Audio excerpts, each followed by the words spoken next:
Good afternoon, and welcome to the Middle East Forum's weekly podcast series, Israel Insider. My name is Anaf Kalam, and I will be moderating today's discussion. We are pleased to be joined by Ashley Perry, advisor to the Middle East Forum's Israel office. Join us each week to give us a brief update on the top events currently going on in Israel. Mr. Perry will speak for 15 minutes, followed by 15 minutes of Q&A from the audience. If you would like to ask a question, feel free to use the Q&A box located at the bottom of your screen to type your question. And with that, I will turn the discussion over to Mr. Ashley Perry. Thank you very much, Akhnaf, and good evening from Israel. Well, the murder of 6 Israeli hostages last week, compounded by the release of videos of the hostages before they were killed, has done its trick, did drive Israelis to the streets. We saw the largest demonstration in many years, perhaps one of the largest in Israel's history. 500,000 people in the Tel Aviv area, reportedly another 250,000 elsewhere around Israel. Really, again, just trying to up the ante, trying to create a sense of urgency that the moment is now, that the hostages cannot survive any more time. And the IDF spokesman today, Hagari, released in English and in Hebrew a whole video or footage from exactly where the hostages were held and where they were murdered. And it really gave a sense of what they were going through, with no light, with not enough room to stand up, very tight spaces, not enough air, minimal food, no amenities or anything like that. And again, it just raises that sense of urgency about the hostage situation. Unfortunately, that does not seem to be reflected in the actual hostage negotiations. It seems like the last couple of weeks there has been minimal to no progress made, despite Secretary of State Blinken stating in a press conference alongside his counterpart in the UK, the Foreign Secretary Lamy, that 90% of the details are already agreed. It's just really some outstanding issues. But the fact is, these are the most important issues, or at least these are the major obstacles that do not seem to be able to be bridged at this point. The US is certainly accusing Hamas. They say that they've changed their position. They're hardening their position. They want even more hardened murderers released from prison in a deal. And the fact is that they are still sticking to their maximalist positions. Qatar and Egypt are taking a slightly different tack. According to reports, they wanted to come out with an official statement that it was Israel or Netanyahu that was holding up progress on negotiations. That didn't happen. That hasn't happened up until this point, at least. But we understand from the Qatar Prime Minister, who met with some of the hostage families, I believe today in the US, that there will be a possible new deal placed by the mediators in front of the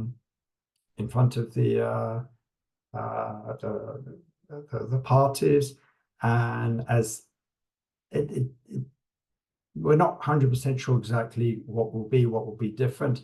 And this idea that it's a take it or leave it, again, we've spoken about that in the past. What leverage do they have over Hamas at this point? So there are different conflicting reports whether this will be released. It's clear that Secretary of State Blinken wants it to be released, but there are others who are advising President Biden against doing so. They believe that the political capital is not there. They believe that so close to the elections, it's just not going to happen, and it needs the parties to want to show some compromises. But there have been enough public statements that it does seem like something is in the offing. There's been a lot of talk this week exactly what could be different as opposed to previously. Hamas's demand to remain in power, It seems to be a non-starter from the American side, so that's not going to be in any US-backed deal. But what has been floated, it seems, and has been talked about previously in hush circles, now seems to be talked about a little bit more openly, is the possibility of giving Sinwar and a few other Hamas leaders possible safe passage. This is assuming again that Yahya Sinwar wants to save his own skin, and that's what's most important, as opposed to staying in the Gaza Strip and rebuilding what was lost in the last 11 months. What we do know from reports that were picked up by the IDF over the last few days is that Hamas themselves are saying that they've suffered terrible losses, especially in Khan Yunis. The commander of the Khan Yunis brigade wrote to the Sinwar brothers some time ago and said that the people are starting to hate us. We've lost well over 50% of our soldiers, and another 25% are either injured or fled. We have 95% of our rockets have been taken out, and we're in bad and dire straits. So it's clear that Hamas is suffering. They still do have around 50% of their forces, but it's far more decentralized than it was earlier. Whether this is playing into Sinwar's calculations remains to be seen. He did release a statement this week, remarkably, I think his first official statement personally since the beginning of the war, where he congratulated the Muslim Brotherhood Party for winning elections in Algeria. So that was quite unique. The question also that's being raised quite a lot in Israel over the last few days is, if there's not a ceasefire in the south, what becomes of the north? We know that Hezbollah have tied their role in this war very much to what happens in the south. And they said if Hamas accepts a ceasefire and there's a cessation of hostilities in Gaza, then we will stop our hostilities. And a lot of the international community were banking on some sort of deal to also quieten things down in the north. Well, the fact that no deal seems to be happening in the south means that more attention is turning to the north. There has been a large rise in the number of cross-border attacks, not on the ground, in the air. I'm talking about rockets. There's been massive fire in the north of Israel. It's been returned by the IAF, the Israel Air Force, trying to take out as many rocket launchers as possible and as many senior or even low-level Hezbollah military figures. Yoav Gallant, Israel's defense minister, has come out on record and say our shifting attention is now to the north, and even referenced a ground operation. There is a concern within Hezbollah that if it does get to a full-scale war, one of the first acts Israel will do is not from the air, which it did in the Second Lebanon War, and what was expected, would be expected of Israel if it was going to launch a full-scale war, but more of a ground operation to capture as much of the south as possible, to create a buffer between the south and the rest of the country, and importantly, Syria. We know a lot of the reinforcements, armaments come through Syria. So this is something which Hezbollah are very concerned about. Clearly, Gallant has hinted at something like that, and we seem to be getting closer and closer to that all-out war that people have feared for the last 11 months. The US, in response, is desperately trying to avert the war. The last thing they need in the lead up to the elections is another war, and this will be a war unlike what's happened in the south. This will be far more bloody, and the US will probably have to get involved in a way it simply has not been involved in Gaza. They are sending back their negotiator, Amos Hochstein, for another tour of the region. He'll be in Lebanon, he'll be in Israel, really trying to urge the parties not to go to war. It remains to be seen what has changed, because he's been a few times in the region, and at the moment there's nothing really tangible on the table to avert a possible all-out war. There are many US officials warning Israel that they've got nothing to gain from a war, they've got a lot to lose, and they may start the war, but they will not know how to finish it. The kind of voices we've heard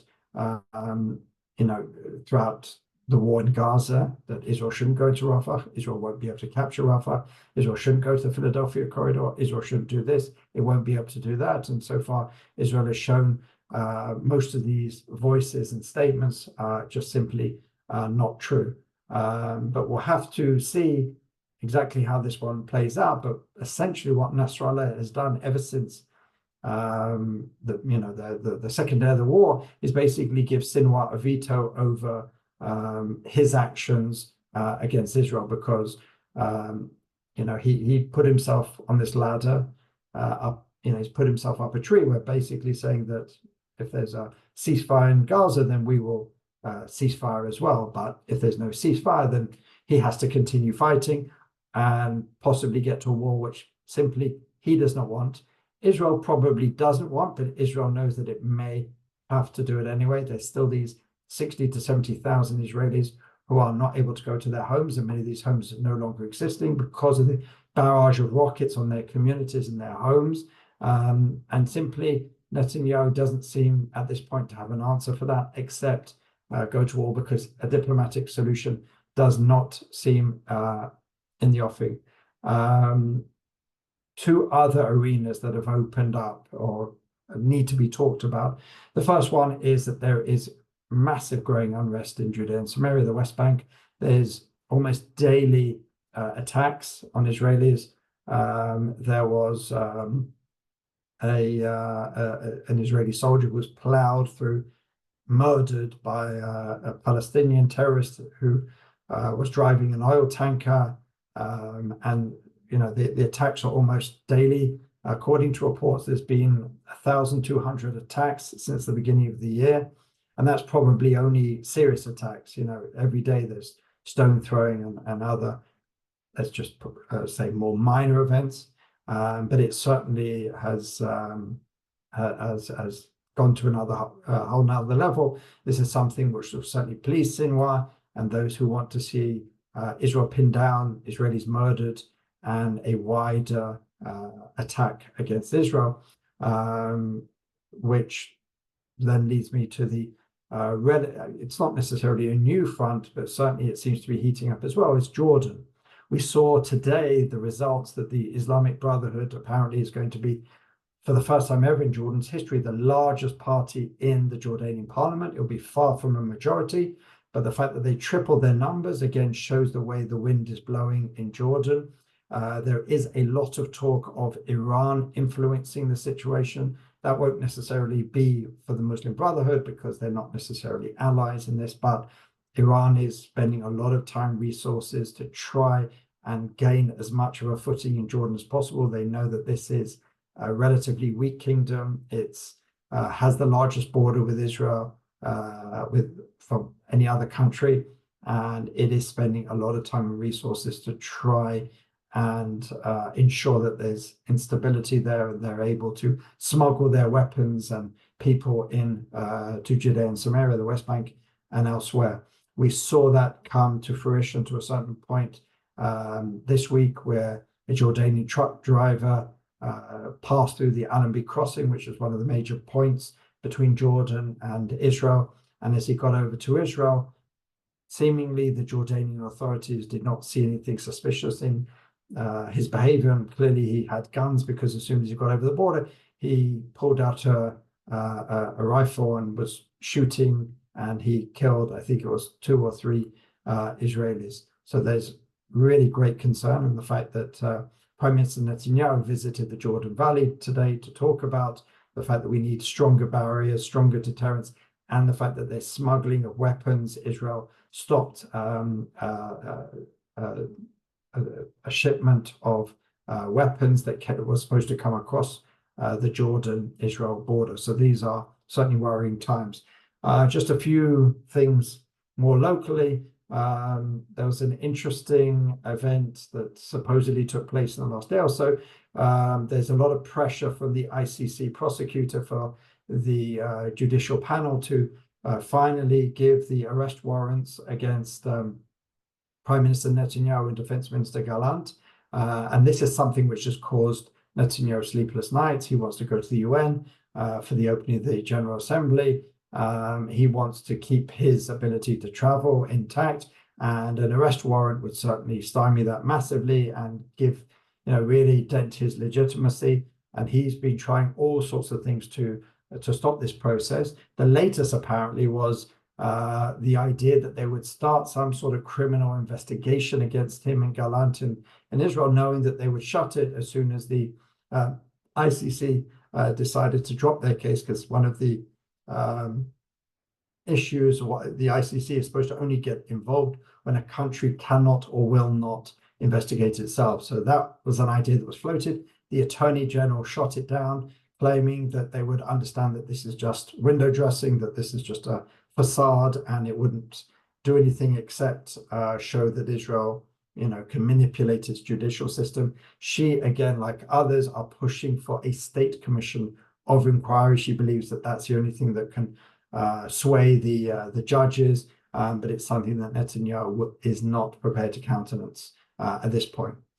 Finally, another possible headache, or not possible, but another headache for Netanyahu ahead of the budget discussions, which will happen when the Knesset returns. And already the discussions are happening outside of the Knesset already at this moment, with Finance Minister Bezalel Smotrich stating some of the outlines of the budget. And we know the budget has to be passed within the first 3 months of next year, or there will be automatic elections.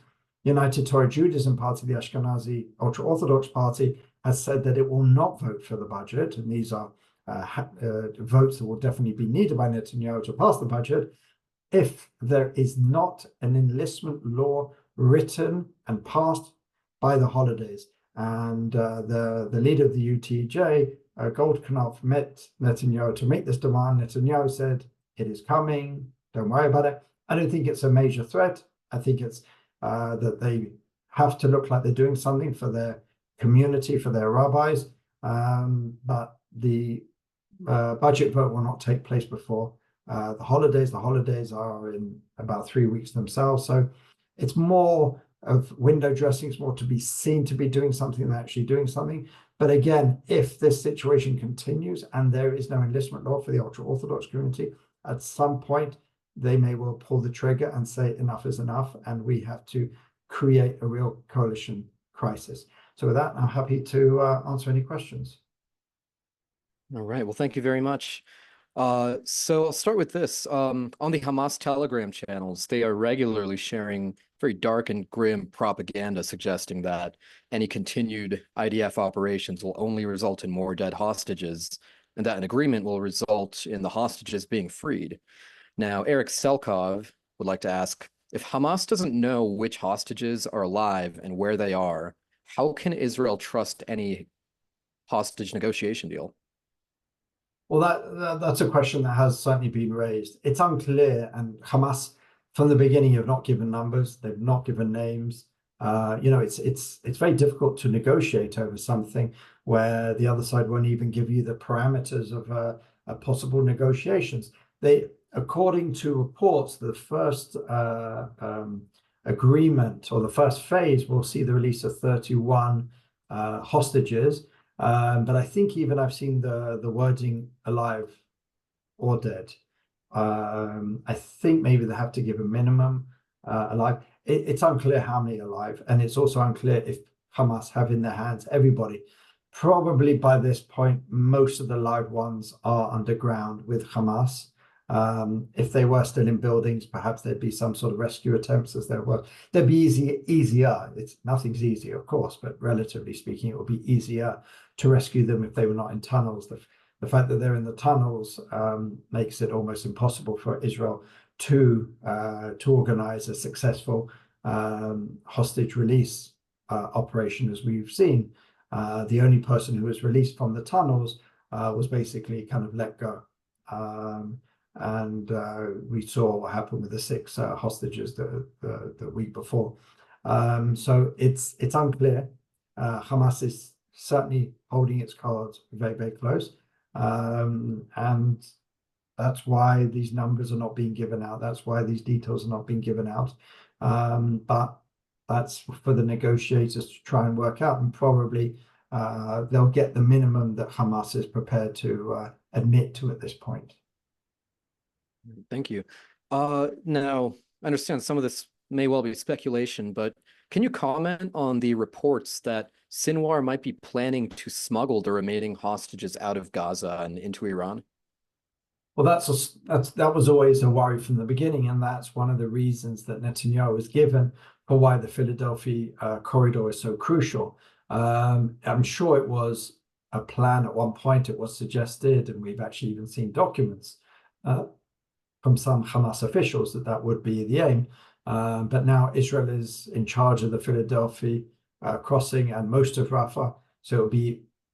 I can't say impossible because I don't know the lay of the land. I'm not sure if anyone does know if they've got every single last tunnel, but it would certainly be extremely difficult at this point to get them over the border. And also the question Sinwar would have is, can he trust what happens the other side with Egypt? Egypt has certain interests and they're not necessarily aligned with Sinwar at this point. So if he could have done it, he probably would have at this point.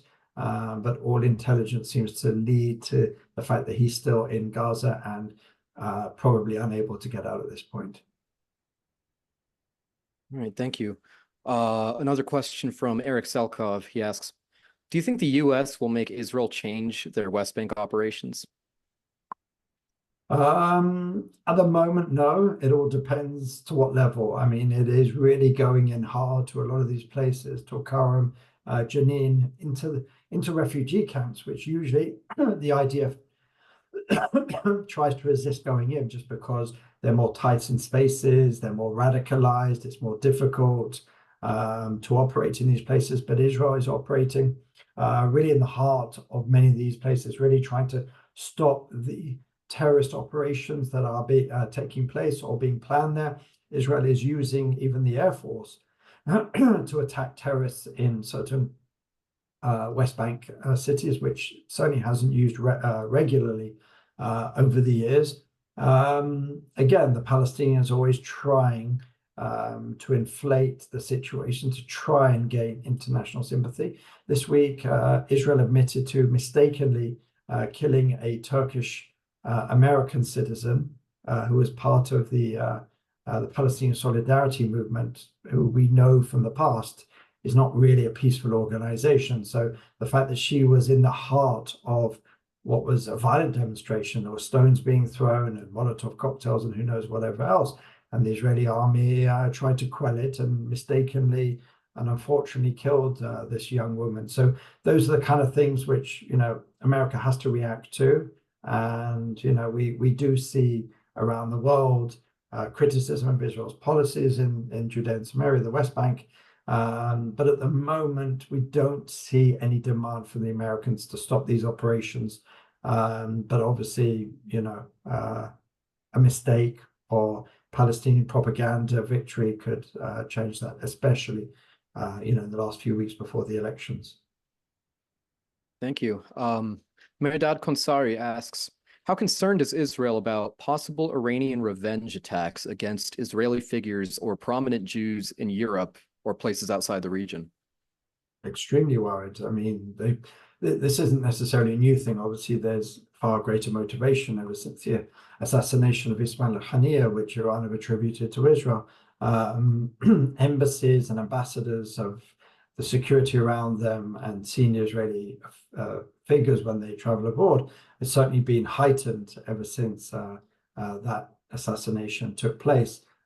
It's been a worry, as I said, for many years. It's not through want of trying. Iran has tried many, many times to attack not just Israeli officials, but senior Jewish leaders. So there's nothing new there. Probably the level of motivation is unfortunately high at this point. All right, thank you. Barak Korkmaz asks, do you think Netanyahu is trying to break the Hamas hostage-taking and negotiating cycle? It is apparent that the ceasefires won't serve Israel's long-term interest. Well, that's the debate. Obviously, that's what Netanyahu is trying to say without saying it, that yes, he will go far for the hostage deal, but will he give Hamas everything he wants? He's saying that if we do, then there'll be more October 7th, which is what senior Hamas officials have been promising since the very beginning. So Israel is not prepared to give in to those three demands, which are, that Israel, all operations should cease. Israel should remove every single soldier from the Gaza Strip, and there should be a full restoration. If they do that, basically Hamas have won. And it's not long before that they don't just restore the Strip, but they restore their military capability, maybe even to a greater point than it was before October 7th. So that is certainly something that Netanyahu is trying to get across. In Israel, the debate during the last 2 weeks, especially after the murder of the 6 hostages and the videos that are coming out and the propaganda videos, it's really emotion over sort of rationalism. The emotion is, and every Israeli feels it, whether they're on the right or the left, that we really have to get the hostages out. Everyone feels that they're part of our family. We know about them. We know everything about them and their family members. And the fact that 6 were killed in cold blood, and who knows how many more could be in the future, means every Israeli will go far. On the other hand, in the cold light of day, very few Israelis would give in to Hamas's maximalist demands because they know what that would mean. And so that's something which Netanyahu is trying to, because he can't come out and say it as openly, as blazingly as that, especially when he's being attacked by hostage family supporters, let's say, who are saying that, it's his fault, he has blood on his hands. I mean, again, some of them, obviously not all of them, but this is a very emotive subject, as one can imagine, especially in such a small country as Israel, where everyone sort of is 1 or 2 degrees away from everybody. And that's what drives the people to the streets, the 500,000, the 750,000. But again, if you asked them, would you agree to Hamas's maximalist terms in return for the live hostages, I think you would find less than that number supporting. So it is an emotional subject, and it is one that Hamas have been very successful in dividing Israel, in trying to impress that pressure on the Israeli government to make a deal again, even though there doesn't seem to be a deal on the table at this point. Thank you. Now, earlier in the week, there was a report from it was Gallant who said that Hamas's military establishment was basically all but vanquished. Now it's basically just guerrilla fighters and ragtag people on the ground, so to speak. How does that affect the operations of the IDF inside of Gaza? Well, Gallant, I think, also stated that in the very near future, we'll be able to say that operationally, Israel has achieved at least part of its goal to make sure that Hamas is, again, the idea that there'll never be another rocket coming out of Gaza when you can just do it relatively simply with a tube, and some of the more rudimentary rockets, and the amount of guns in the Strip, that no one will ever be shot again. It's unrealistic. But the idea that major operations are over, I don't know if we're getting closer to that, but certainly less operations. Israel's now not really entering any areas in a major way. It's doing operations here and there to try, and mostly from the air, to try and, if any Hamas leader pops their head up, to try and take them out, even if it is within a humanitarian zone, which is what happened earlier in the week. And that's probably freeing it up a little bit to face north. As Galante said, there are a lot of disagreements exactly what point that looks like, what point it is and what that looks like. But there seems to be growing understanding that, the IDF can certainly lessen its activities in the south and pay more attention to the growing threat in the north.